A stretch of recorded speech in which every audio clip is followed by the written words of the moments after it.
Well, here we are on a Sunday morning, Sunday afternoon. How are you today, Pat? Um, Sunshine in Donegal? Absolutely beautiful day Is here. this a glad, confident morning in every sense of the word? Absolutely. After the weekend, Jude, I don't know about you, but I was had a wee message with Andy McClafferty last night, and I told him, and which was true. I sat and watched the BBC coverage. I'd say I watched about 95% of it.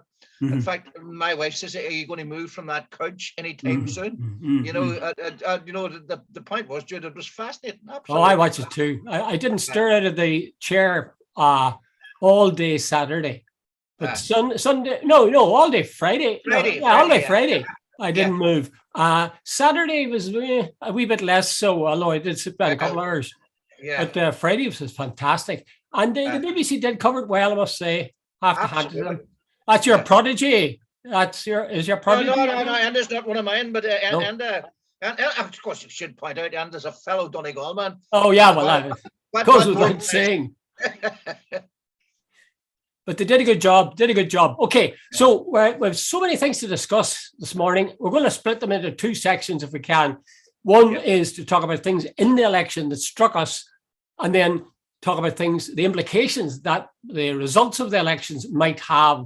All the answers to those are probably blindingly obvious, but I'll start with the one that strikes me, Pat.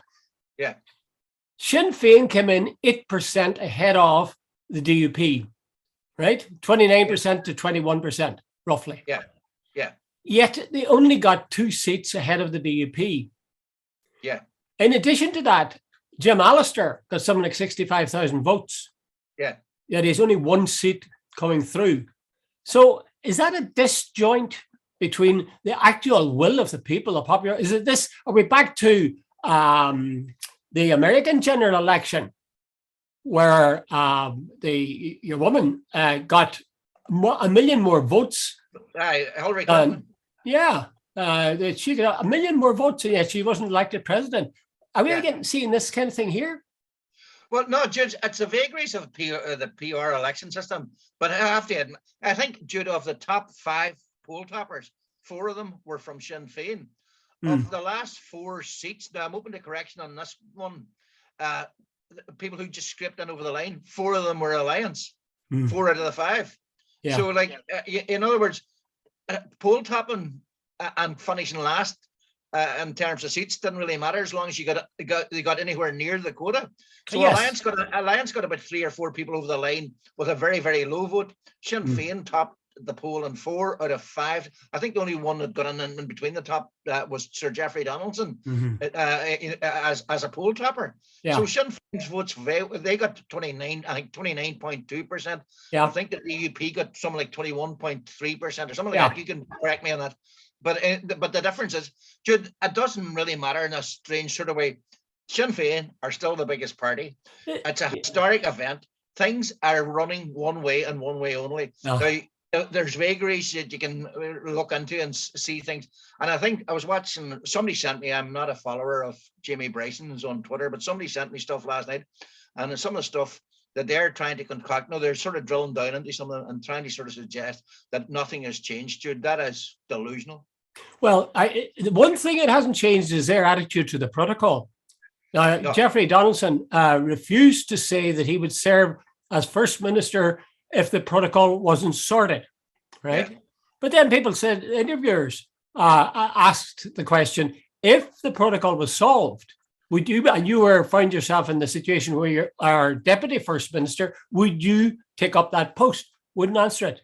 I yeah, heard Nigel Lord Dodds ask the same question by Sarah Brett on Radio Ulster. Was it Saturday? And he wouldn't answer the question. And that is outrageous. That yeah, really is. I think that's outrageous. But people say, well, look at Sinn Féin, they get elected and they don't go to Westminster. But I think that's rather different. These yeah. guys won't say that they'll observe the results of a democratic election. I just think that's absolutely wrong. And I'm amazed that reporters don't call them out on it more frequently. What do you think? Judd, I've listened to them. They've totally jumped around that question every which day. Now, there's a friend of mine came on the social media the other day and said there is no way we Jeffrey is going to go back and be Taoiseach to Michelle O'Neill, which I thought was a lovely expression. But there's no way. Judd, the whole problem is, I think here I heard Suzanne Breen on Today in Politics, the politics program on BBC this morning, saying the DUP and unionism has been used to ruling the roost. And this, no matter what we come at this, Jude, and that's the phrase, no matter what this is seismic. What's happened over the weekend is there, for the first time ever since the founding of the state 101 years ago, a nationalist party is now the biggest party. And Jude, that's true. That's going to have to. They're going to have to get used to that. Yeah, that's true. It'll take a bit of getting used to as well. But it is a fact now that the DUP were all over the place. I mean, these series of 3 different leaders in a row in 1 year, and yet they came within 2 seats of Sinn Féin. That's why I say that gap of the percentage gap isn't reflected in the number of seats. Jude, and sure, look, Jude, I'm sort of a blind man on a galloping horse who could tell you exactly. When it comes to elections, all the DUP has done every time is whip up a sphere.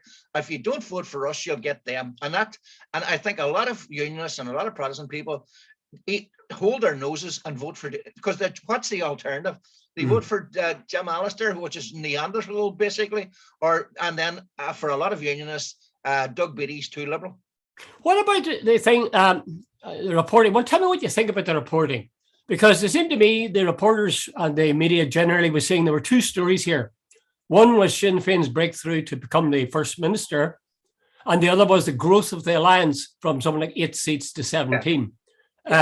There, in a way, I thought they were almost using the alliance success to muffle what you call seismic, I think, the success of Sinn Féin. But maybe that's unfair to him. Is that unfair?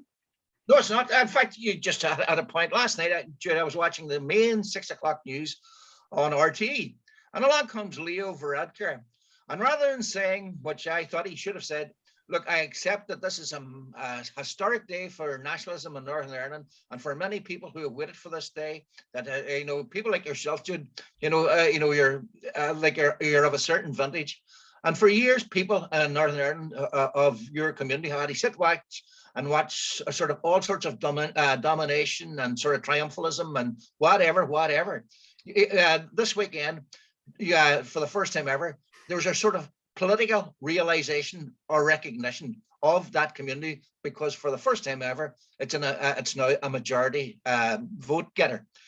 He didn't do that. What he said was, it's great to see alliance coming in, and so on. And and during the interview, I would say he devoted 2/3 of the interview to alliance. What irritates me about this is when they talk about the alliance vote, they inevitably use the word tribal or tribalism. They say, an alliance party which takes politics beyond 2 tribes, orange and green. Orange and green, exactly. Yeah. As if this was a sort of a shameful thing. I mean, I think anybody who wants to belong to the union, they've every right to promote that and see that as very important to their identity, whatever. The same thing applies to those who wish for a united Ireland. It's not a tribal thing. I mean, it suggests you're unthinking, and the witch doctor tells you what to do and you do it. That irritates me vastly. Now, let's talk about the Alliance Party. We're told they're the third force. Now, I take that a wee bit, I think that's a wee bit exaggerated. If this is a 3-legged stool, each of the legs is a considerably different length, because one is 29 inches, the other is 21 inches, and the third is 17 inches. The Alliance Party is actually about 13%. That Sinn Féin are 29.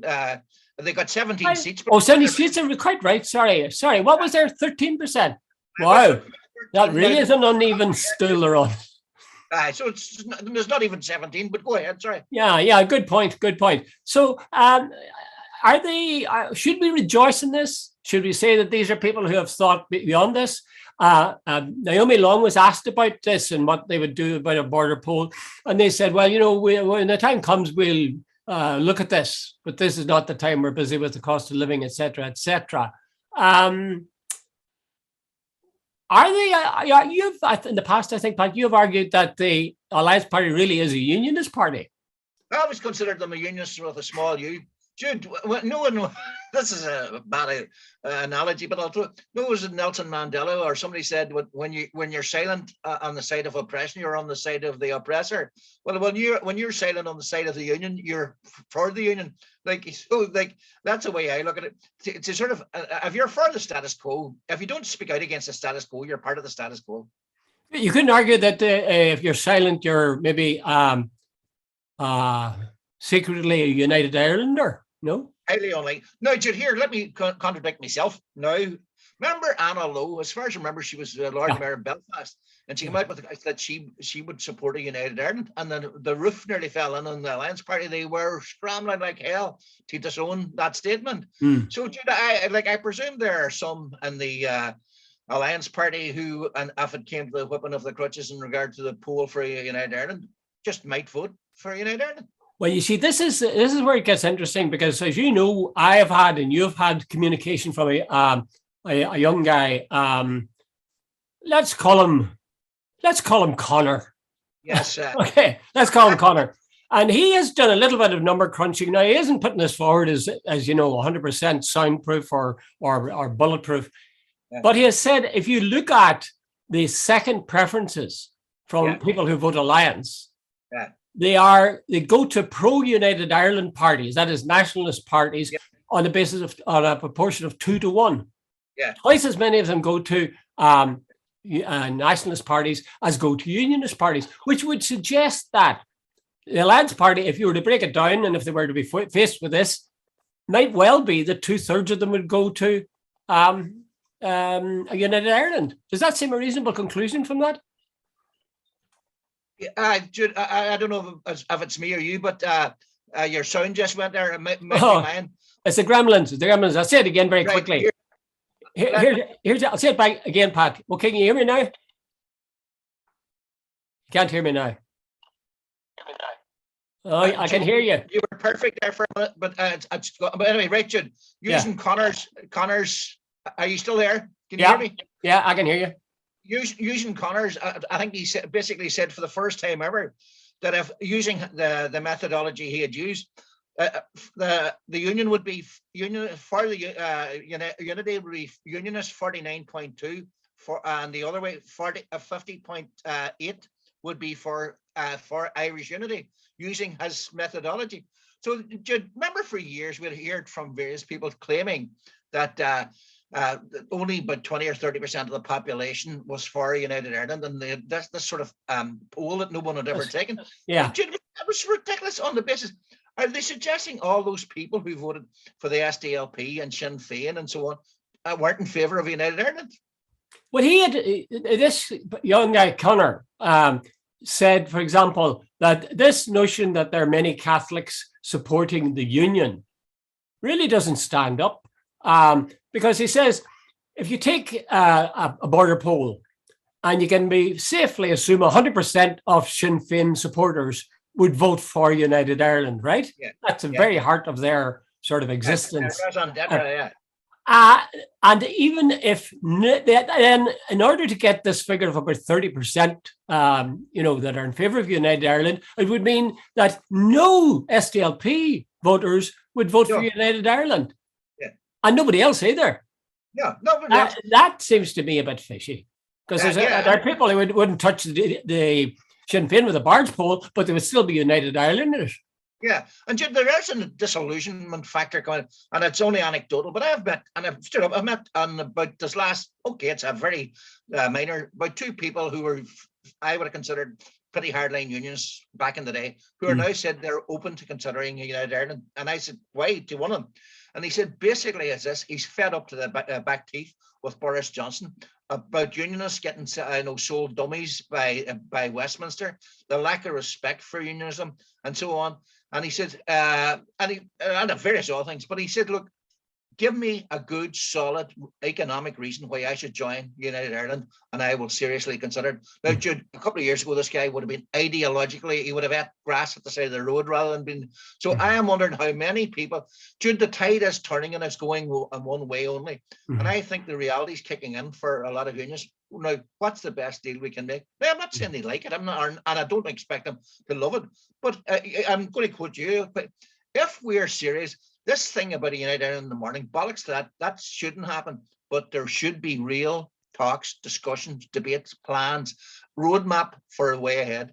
What do you think of Mary Lou's mention of something? That came as a bit of a startled me a little bit. I was pleased with it, but I was a bit startled. Because Michelle O'Neill talked about a decade of opportunity, which seemed to say we would have a border poll sometime about 10 years' time. Yeah. Mary Lou, since the election, has used 5 years. She has told reporters 5 years. Now, does that seem to you giving a hostage to fortune? Is that too soon? I think it is too. But by the way, I'm not 100% certain she actually meant it that way. Or she said we should have about a 5-year discussion. You know, we should start discussing it and have it ready in about 5 years. Jude, our friend Connor. Now that was my interpretation. Yeah. Okay. Other people can. Connor, I think, made the point, and it's a very good one. See, the first time, like in Scotland, and remember when the result was sort of 45-55 in regard to the independence vote. A lot of people in Scotland want independence. They detest Westminster, but the fear of the unknown is what stopped them voting for independence in Scotland. Now, that's probably going to happen in the first time if there's an independence vote here. But the difference between Brexit and maybe Scotland, if everything is worked out, if the economics are worked out, the health service, the education service, the policing, the politics of it all is clearly laid out with a blueprint, a roadmap, that's when it would really get interesting. But this sort of thing that nobody's going to talk about it, and we do a Brexit, we just leap into the dark, we go to a cliff and jump off. That shouldn't happen. Yeah, I agree with you completely. And I think, to be fair to Mary Lou, she would be the first to say you really do have to plan for this thing. Yeah. I think when you mention a United Ireland to nationalists, by and large, they would say, oh yeah, I'll vote for that. But there would be a lot of them would say, like you two would say, I would say to myself, tell me the detail of it. I want to see what this thing looks like before I put my mark down. But there would be people who would know nothing about it or be lukewarm or even resistant to it. And, you know, some people to say to them, 5 years' time, you're going to be in a United Ireland. That's scary. Yeah. But if we have a 5-year period where you're talking about it in concrete terms, I think people become used to ideas. There are a lot of people whose instinctive reaction is to say no when you suggest something new. We find them in all walks of life. I know some in my own family. But if the idea of a United Ireland is talked about in a sensible way, I think that will then affect quite a change in many people. I'm a bit more optimistic than you, Pat. I think it's quite possible that we would go the way of Scotland, that we would lose the border poll first time round and might win it the second time. I think it'd be quite possible to win the first time round. When I saw, you tell me what you felt. When I saw Michelle O'Neill and Mary Lou McDonald coming into the count centre, I've forgotten which one it was, and the reporters were crowding round her and the reminders were pulling back and the both of them were smiling and there was a kind of a light shining. It probably was a TV camera light or something, but it almost looked like a kind of what would you call it? A supernatural appearance. That I just felt at that moment that something had shifted. Something seriously important was now occurring, That is actually a brilliant point. I'll tell you why, and I'm only following on from you. I saw that exactly the same as you. The scrum, it reminded me of a winning presidential election and all the rest of it. And then there's a famous bit of footage of Sir Geoffrey and Paul Given standing at a count, and the body language of the two of them is defeatist. They're sitting there and they're not smiling and they're sort of, you can see them. It's been played 3 or 4 times on TV. And the contrast between the two is unbelievable. Dude, the reality is, and I think, I'm not doing the least but triumphant. I think we have a lot of hard road ahead and you need to reach out to people. But I do think, and I'm putting it on the record, I think I'd love to see something seismic, historic. What do you mean? Saturday. Yeah, are you saying you think you'll live to see a United Ireland? Yeah. Probably me. Jude, I think with 10 years, so I think 10 years. Well, Jude, Yeah. well, I'm not going to even say your age out loud, but you could well do it as well. Exactly. Yeah. Well, I'd be content to move towards it even. Yeah. What about the collapse of the SDLP? That in Derry, where they dumped Martina Anderson and somebody else, and they put in these new young candidates, and they won. That really, and I mean, you're talking about the SDLP having swooped with what was a 17,000 majority or something for the Westminster election. This is amazing. How did they do that? Well, there was an issue, a big issue. Sinn Féin. I'm going to say it out loud. There was all sorts of accusations of arrogance and nepotism and whatever in Derry, and which didn't play well. Like, I remember very clearly meeting a very person I would have respected greatly, an old school teacher I knew, salt of the earth type person, and he was a very quiet, modest man who would have voted Sinn Féin. I met him one day, and he says, "Pat, not a hope in hell am I voting for them again." So when you meet people like that, but anyway, they seem to have cleaned up the shop. The Martina Anderson and as Karen Mullen was replaced by as Padraig Delargy, and I can't remember the name of the woman, and it doesn't matter. Coyle, I don't remember. Anyway, they've got new blood in and whatever. Now, by the way, Martina Anderson and people like that were superb. They've done a great deal, but something needed to change in Derry, and it does, and it did. So they've held on to their 2 seats. And you're asking the question about the SDLP. I can't answer that. I really don't know. I heard on the 2 debates I saw on TV, I thought Colin Eastwood won them hands down. He was very, very important. Well, I don't know about hands down, but I thought he is a very. All the SDLP leaders have always been good debaters. Well, I mean, and I think about most of them. It's very good and so on. But like Nicola Mallon, I thought it was always very good. Your man O'Toole, Matthew O'Toole, is very good. But anyway, Jude, I think he just got squeezed. A lot of Jude. There is one thing I should say.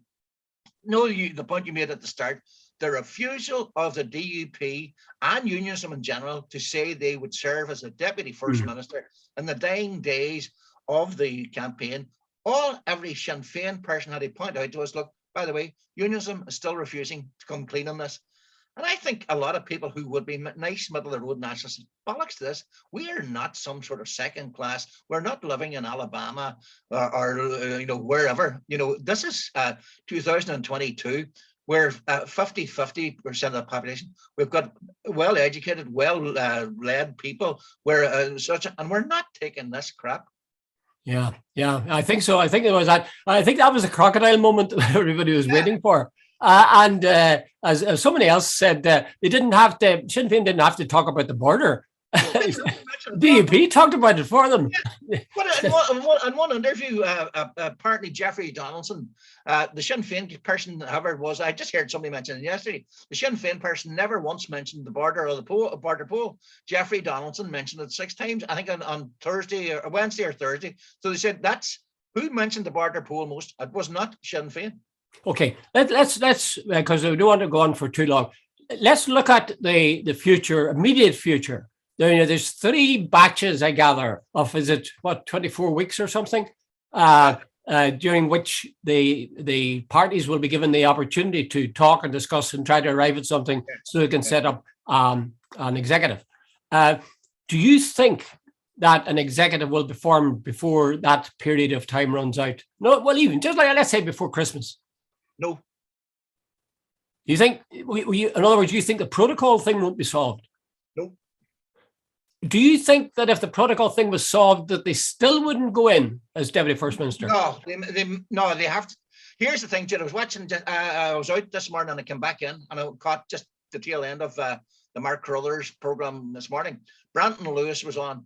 And a couple of weeks ago, Sir Geoffrey said that he indicated anyway, that he was getting something in the Queen's speech in regard to the protocol, some sort of concession.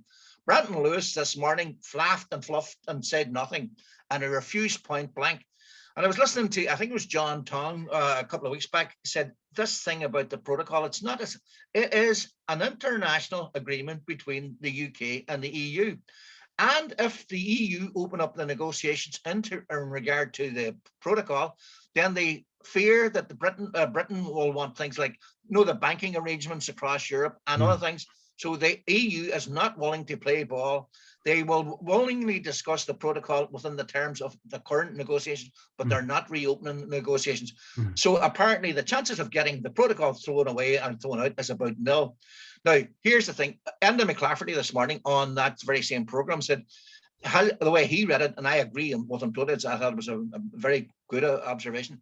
Sir Geoffrey has tied himself to a sort of hostage to fortune in regard to the protocol about something he cannot change. And therefore he's dependent on others to deliver for him, and they are.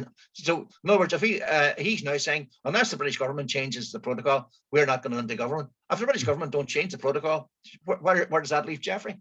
Well, he might find a way of saying, make some excuse and point to something positive that had emerged. I mean, they have made some changes to the protocol already in terms of goods coming in, medical goods and stuff like that. I think apparently to use that famous term, it's come into favor now, the landing zone. Apparently the landing zone it's like a green channel and a red channel at the airport for goods. If the goods are destined to stay in Northern Ireland, they get a green light. If they're going on to the EU, they get a red light. Right. And apparently if the EU and the UK can reach some sort of an accommodation on the goods that are coming in from mainland Britain into Northern Ireland, go get the green channel, and the ones going on to the EU get the red channel, that will be acceptable to unionism, So I take it that's what it is, Jude. I'm just noticing, Pat, incidentally, I don't want to frighten you or anything, but the Zoom has just told me we have 10 minutes left. They have started implementing now the two people talking, but they've got the rule now that they apply whenever there's more than two. It used to be when you're more than two people in a conference, Zoom would cut you at 40 minutes. Now they're cutting them for two people like ourselves. So let's keep it fairly tight. Mike, you feel that Geoffrey's gone into this cul-de-sac with regard to the protocol and he's going to hang tough there and not move, because if he doesn't move, we're not going to have an executive. And in fact, Drummond's going to, we'll be faced with an election as the only alternative. I think that's that's not going to resolve anything. In fact, I think it'd be even worse, because I think it'll just entrench. Geoffrey has painted himself into a corner that he'll leave tracks all over the place if he tries to jump over the paint. It's not going to happen unless the Westminster and Brussels can come up with a deal that suits both of them. And the EU, Jude, has not in a form. They've got the bigger fish to fry. Right now, there's Ukraine. There's a massive crisis on fuel. There's a possible recession coming down the track, a massive recession. There's even a possibility of a third world war. The least they're concerned about is unionism, a worry about goods. And by the way, I can't remember, Suzanne Breen said this morning that she had gone around with various unionists around the doors, and the protocol rarely came up, rarely. She says, unless it was a lorry driver or a fisherman. She says, by and large, most concerned by a mile with the cost of living, health service. And someone else pointed out, not only now in Northern Ireland, the waiting lists in Northern Ireland. Remember they used to sneer at some of the waiting lists in the Republic of Ireland? Northern Ireland's waiting lists are now worse than any place in Britain or the Republic of Ireland. Yeah. Well, if what you're predicting comes true, it would seem that DUP will be inflicting more damage on themselves, because I don't think, number one, I don't think there's any appetite for a second election, even before Christmas or shortly before Christmas. And secondly, people want the executive getting in there and doing something about the cost of living, or do as much as they can do about the cost of living and health service and all the rest of it. And I don't think the unionist people, certainly not nationalists, will take it kindly to a party that's blocking any degree of progress that might be possible if people work together. You just took the words out of my mouth. That's exactly what. Here's a very simple, Jude. If you're a nationalist, another election will absolutely polarize it even further. If you're a nationalist, you're going to say the DUP have just blocked this for 6 months, and because they didn't get their own way. So the SDLP and any middle ground will be gone. Everybody will be voting Sinn Féin the next election. Secondly, look at it the other way. If you're a unionist, most of them will be going to the TUV. Look at Jeffrey. He promised he would deliver this, and he can't deliver it. What the hell's the point in voting for the TUV? Let's vote for the DUP. Yeah. Let's vote for the TUV. It's going to be more and more alienated. I suppose almost finally, what effect do you think that this victory in the North by Sinn Féin, and it was a victory, it was, you could smell it almost watching it on the TV. What effect do you think that'll have in the South? Will that affect the thinking of people in the South? Say again? Do you think that victory, that 2 extra seats, the 8 percentage points, do you think the dominance of Sinn Féin in the North will have any impact on the thinking of people generally in the South? Jude, I'm not sure. I can already see the establishment media, sort of getting throwing out the frighteners to the Joe and Josephine public. You can see, and so on. But I think, Jude, that day's gone. Like a lot of the people, the Sinn Féin people in the South have been very, very, like Pierce Doherty and Owen O'Brien and so on, like that, Jude. And I think the days have thrown out, the bogeyman of Martin McGuinness and Jerry Adams and whatever. Those days are gone. So I would think that now most people are young, particularly younger. They don't remember the days gone by, and they really don't care. They're looking for change. So, Jude, I think Sinn Féin, if they don't do something stupid, if they don't make ridiculous arguments or put out ridiculous policies, they've been very sort of disciplined. They have been very good PR. They have very good policies, and they seem to have struck a chord. Like, Jude, it's been Tweedledee and Tweedledum in the South for so long. I think a lot of people just want change, just to see what change would look like. Do you think it'll make them? This is my feeling, that they're more likely to look on Sinn Féin as what do we say? A successful party, a party in power. Yeah. I mean, they talk about Mary Lou as being the next Taoiseach, and I mean, the election isn't for at least another 3 or 4 years. In the North, they have, if you like, a Sinn Féin Taoiseach now. So I'm wondering if it'll help them to, suppose, shed the baggage of Sinn Féin as being a protest party, Sinn Féin as having links to violence, all this sort of stuff, and move to seeing them as people who actually can create a way forward for, well, let's face it, a united Ireland that'll be better for everybody.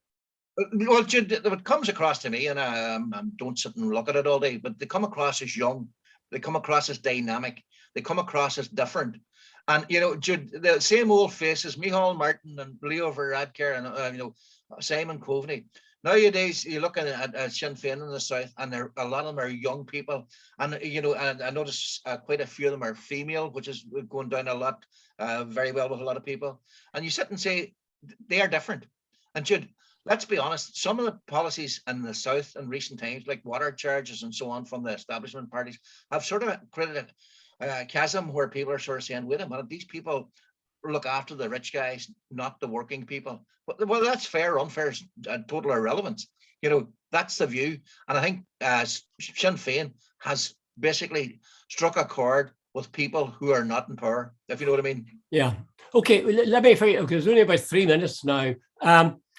Ask the question whether the Alliance Party, in terms of a border poll, do you think that the Alliance Party, its growth will be acclaimed and that will feed into nothing succeeds like success and they become bigger and more popular? Or do you see them as coming to terms with a reality that Sinn Féin are presenting them with, the notion of a border poll, and that they'll have to look at that and decide what policy they're going to have as a party, or are they going to allow people to make their own minds up, or what? Do you think any border poll thinking in the Alliance Party will occur? No, Jude, no, they're a bit like unionists when it comes to deputy first ministers. That role they have studiously avoided it. But the one thing I would read into, Jude, it's not answering your question, but the big vote for Sinn Féin and the big vote for Alliance says times they are changing. The old monolith of unionism is gone. Now, how that works itself out, the outworking of those elections, I don't know. It'll take a couple of years, I'd say, before Alliance gets its neck round what way it's voting when it comes to a border poll. But I presume they'll go for the middle of the road one. We leave it up to there's no, there'll be no whip when it comes to our members voting whatever way they see a unity. We're a party that's neither orange nor green, so they'll find some sort of scenario or strategy to get themselves out of the border poll thing. Did I run in danger of looking very sort of impotent?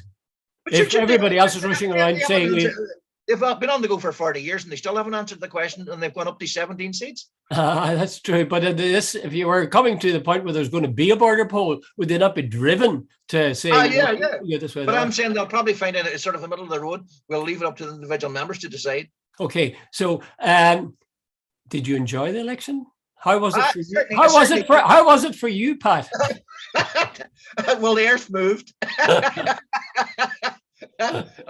Jude, I sat and watched, and I'm going to say it out loud.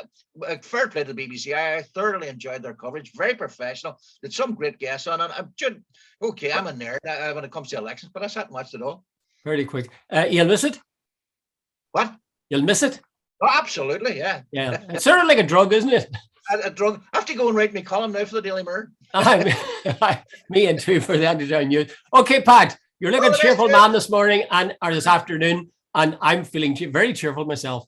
Thank you. Okay, bye, Jude. And thanks to Connor too. Don't forget. Thanks, Connor. God bless him.